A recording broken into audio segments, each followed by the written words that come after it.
DSC అక్రమాలపై CBI విచారణ జరపాలి. మాజీ ఎమ్మెల్యే మేకా వెంకట ప్రతాప్ అప్పారావు. నూజివీడులో వైఎస్సార్సీపీ భారీ నిరసన ర్యాలీ.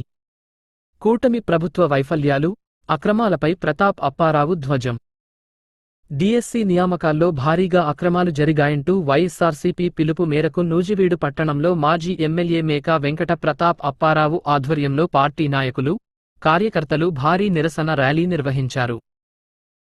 పట్టణంలోని ద్వారక ఎస్టేట్ వద్ద ప్రారంభమైన ఈ నిరసన ర్యాలీ చిన్న గాంధీ బొమ్మ సెంటర్, పెద్ద గాంధీ బొమ్మ centre, bank street, PG centre మీదుగా తిరిగి ద్వారక ఎస్టేట్ వరకు సాగింది. ర్యాలీ పొడవునా మాజీ ఎమ్మెల్యే ప్రతాప్ అప్పారావు ప్రజలకు అభివాదం చేస్తూ ముందుకు సాగారు. కార్యకర్తలు వైఎస్ జగన్ను ఉద్దేశించి సీఎం సీఎం అంటూ చేసిన నినాదాలు, టీడీపీ, కూటమి ప్రభుత్వానికి వ్యతిరేకంగా చేసిన నిరసనలతో నూజివీడు పట్టణం మార్మోగింది. ఈ సందర్భంగా మాజీ ఎమ్మెల్యే మేకా వెంకట ప్రతాప్ అప్పారావు మాట్లాడుతూ ముఖ్యమైన అంశాలను ప్రస్తావించారు. డిఎస్సి నియామకాల్లో తీవ్ర అవకతవకలు జరిగాయని, దీనిపై తక్షణమే సీబీఐ విచారణ జరిపించి బాధితులకు న్యాయం చేయాలని డిమాండ్ చేశారు.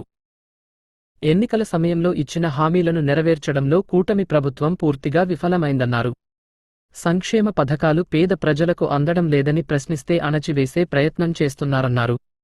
నూజివీడు నియోజకవర్గంలో కొండలు, గుట్టలను కొల్లగొడుతూ, చెరువుల్లో మట్టిని సైతం దోచేస్తున్నారని ఆరోపించారు. నియోజకవర్గంలో విజృంభిస్తున్న మట్టి మాఫియాకు అడ్డుకట్ట వేయాలని జిల్లా కలెక్టర్, సబ్ కలెక్టర్లకు విజ్ఞప్తి చేశారు. పోలీసులు కూటమి ప్రభుత్వానికి లొంగిపోయి వైఎస్సార్సీపీ నాయకులు శాంతియుతంగా చేసే ర్యాలీలను అడ్డుకుంటున్నారని, అక్రమ కేసులు బనాయిస్తూ అరెస్టులకు పాల్పడుతున్నారని మండిపడ్డారు. వచ్చే ఎన్నికల్లో కూటమికి ఓటమి ఖాయమని, జగన్ మళ్లీ సీఎం కావడం తథ్యమని ధీమా వ్యక్తం చేశారు. అయితే ర్యాలీ చివరి అంకంలో ఉండగా పోలీసులతో వాగ్వివాదం జరిగింది. ప్రతాప్ అప్పారావు ప్రసంగిస్తున్న సమయంలో పోలీసులు ఆయన్ను అడ్డుకోవడంతో అక్కడ తీవ్ర ఉద్రిక్తత నెలకొంది. ఈ సందర్భంగా పోలీసుల తీరుపై ఆయన తీవ్ర ఆగ్రహం వ్యక్తం చేశారు. టీడీపీ నాయకులు చేసే ర్యాలీలను ఎందుకు ఆపడం లేదు? వారిపై కేసులు పెట్టకుండా ప్రతిపక్షాలపైన మాత్రమే ఎందుకు జులుం ప్రదర్శిస్తున్నారు? అని పోలీసులను నిలదీశారు. డిఎస్సి పరీక్షలు రాసి ఉద్యోగం వస్తుందని, మా కుటుంబాలు బాగుపడతాయని ఆశించాం. కానీ స్పోర్ట్స్ కోటా పేరుతో అనర్హులకు పోస్టులు కట్టబెట్టి, కూటమి ప్రభుత్వం మమ్మల్ని దారుణంగా మోసం చేసింది అని బాధిత అభ్యర్థి ఆవేదన వ్యక్తం చేశారు. ఇక్కడ పాలన రాక్షస పాలన జరుగుతుంది. డిఎస్సి అభ్యర్థులు ఎంతో మంది నిజంగానే అంటే బయటకు వచ్చి ఎంత ఉసూరుమంటున్నారంటే మీరు నిజంగా చూడండి అని చెప్పేసి నేను చెప్తా ఉన్నాను. ఇవాళ డిఎస్సిలో ఎంత అవకతవకలు జరిగినాయంటే స్పోర్ట్స్ కోటా అని పెట్టి, స్పోర్ట్స్ కోటాలో ఇంటర్ కాలేజీ, ఇంటర్ యూనివర్సిటీ ఆడిన వాళ్ళని మరి దాంట్లో సెలెక్ట్ చేసుకుని స్టేట్ లెవెల్లో గోల్డ్ మెడల్ కొట్టిన వాళ్ళు కానీ, లేకపోతే అంటే నేషనల్ లెవెల్లో గోల్డ్ మెడల్ కొట్టిన వాళ్ళు కానీ సెలెక్ట్ చేయకుండా చిన్న చిన్న ఇంటర్ స్కూల్స్, ఇంటర్ కాలేజెస్లో, ఇంటర్ యూనివర్సిటీలో మరి గెలిచిన వాళ్ళని తీసుకెళ్లి ఉద్యోగాలు ఇవ్వడం జరిగిందని చెప్పేసి నేను మీ అందరికీ కూడా చెప్తా ఉన్నా. ఒక పాప వచ్చింది ఒక పాప ఏం చెప్తుందంటే అక్కడ మాకు అన్యాయం జరిపోయింది, ఇప్పుడు 1:1 ఉంది, అయినా సరే 1:1లో నాకు వచ్చే ఉద్యోగాన్ని తీసివేసి తొలగించి వేరే వాళ్ళకి ఇవ్వడం జరిగింది అని చెప్పేసి చెప్పింది. నిన్న కాక మొన్న మేము నిరాహార దీక్ష చేస్తుంటే వచ్చిందా, రామా పైకి రా, వాళ్ళ కడుపు కాలిపోతుంది,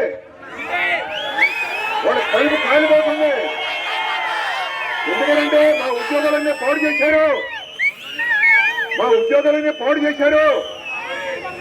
కాబట్టి ఏంటంటే మేము ఎట్ట బతకాలి? రాత్రి మమ్మల్ని చదువుకున్నాం, తెల్లవారులో 4 గంటల దాకా చదివే ప్యాస్ అయ్యాయి, మేమంతా వస్తే మాకు ఇవ్వకుండా అన్యాయం చేశారని చెప్పేసి పాపం వారు చెప్తున్నారంటే నిజంగానే అంటే ఇటువంటి వాళ్ళు ఇంక ఎంతమంది ఉన్నారో మన ఆంధ్ర రాష్ట్రంలో అని నేను చెప్తా ఉన్నా. నేను చెప్పినట్లు ఒక పథకమైనా వచ్చిందా? అమ్మఒడి పథకంలో ఎంతమందికి వచ్చింది? అమ్మఒడి పథకం ఎంతమందికి వచ్చింది?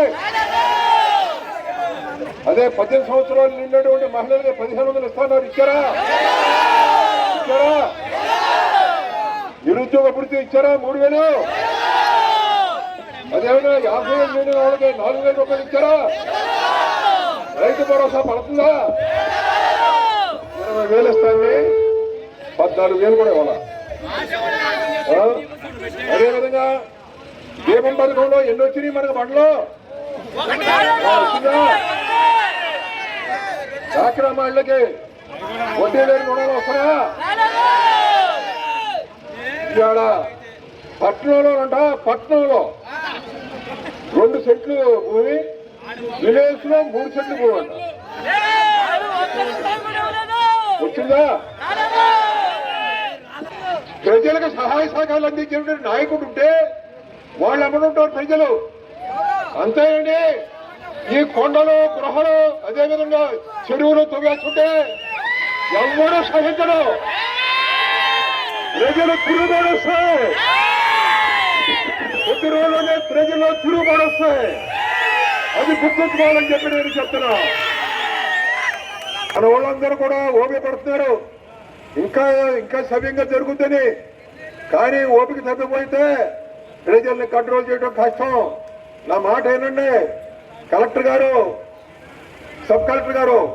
ఎందుకనంటే ప్రజలు చెప్తున్నారు, ఎంఆర్ఓలకి ఫోన్ చేసినా, తహసీల్దార్ గారికి ఫోన్ చేసినా ఒక్క తహసీల్దార్ కూడా యాక్షన్ తీసుకోవట్లేదు అని చెప్పి చెప్తా ఉన్నారు. మాయ మాటలు చెప్పి అధికారంలోకి వచ్చాడు. అధికారంలోకి వస్తాను కూడా మాయ మాటలు ఒకటే కాదు, ఇంకా కారణాలు ఎన్నో ఉన్నాయి. అన్ని మీకు తెలుసు. పైన ఉన్నటువంటి దేవుడు చూస్తున్నాడు, అన్ని చూస్తున్నాడు.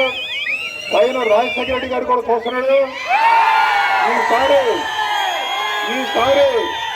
రాజశేఖర రెడ్డి గారు చూస్తున్నాడు పైనుంచి. ఈసారి ప్రతి వాళ్ళ మనసులో కూడా రాజశేఖర రెడ్డి గారు ప్రవేశించి జగన్మోహన్ రెడ్డి గారిని ముఖ్యమంత్రి చేరుతాడు అని చెప్తున్నాడు. రాజశేఖర రెడ్డి గారు చూస్తూనే ఉన్నాడు పైన. కొద్ది రోజుల్లోనే జగన్మోహన్ రెడ్డి గారు వస్తారు.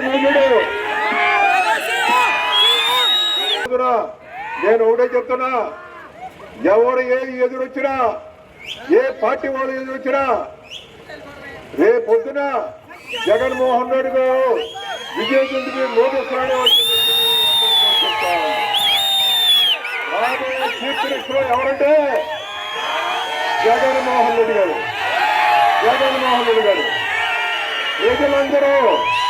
ప్రజలందరూ కూడా సుఖ సంతోషాలతో ఉంటారు. ఎగ్జామ్స్ రాసి మా ఫ్యామిలీ సెటిల్ అవుతుంది అనే టైంలో హారిజంటల్ రిజర్వేషన్ అని ఒకటి తీసుకొచ్చేసి స్పోర్ట్స్ పర్సన్ పెట్టేశారు. ఈ రోజు అన్యాయం అయింది ఎవరండి? మేము. అన్యాయమైన వాళ్ళని తీసుకొని గంజాయి బ్యాచ్ అంట, సిబిఐ ఎంక్వైరీ. అందుకేనండి మేము ఎంత స్ట్రాంగ్గా అడుగుతున్నాం డిఎస్సి అభ్యర్థులం. అర్థం చేసుకోండి మమ్మల్ని. ఇంకొకటి స్పోర్ట్స్ జీవో అని చెప్పి తీసుకొచ్చారు. ఆ జీవో కరెక్ట్ అయినప్పుడు ఎగ్జామ్ కంప్లీట్ అయిన తర్వాత, రిక్రూట్మెంట్ కూడా కంప్లీట్ అయిన తర్వాత ఇంకొక జీవోని తీసుకురావాల్సినంత అవసరం ఏంటి? అదే ప్రభుత్వంలో తీసుకొచ్చేస్తారండి ఇంకొక జీవోని కూడా. మేము చాలా సఫర్ అవుతున్నామండి. మా కోసం మీరు సిబిఐ ఎంక్వైరీ వేయాల్సిందే. అందుకోసమే మేమందరం డిఎస్సి అభ్యర్థులం రోడ్డు మీదకి వచ్చి మాట్లాడవలసిన పరిస్థితి వచ్చింది. Thank you.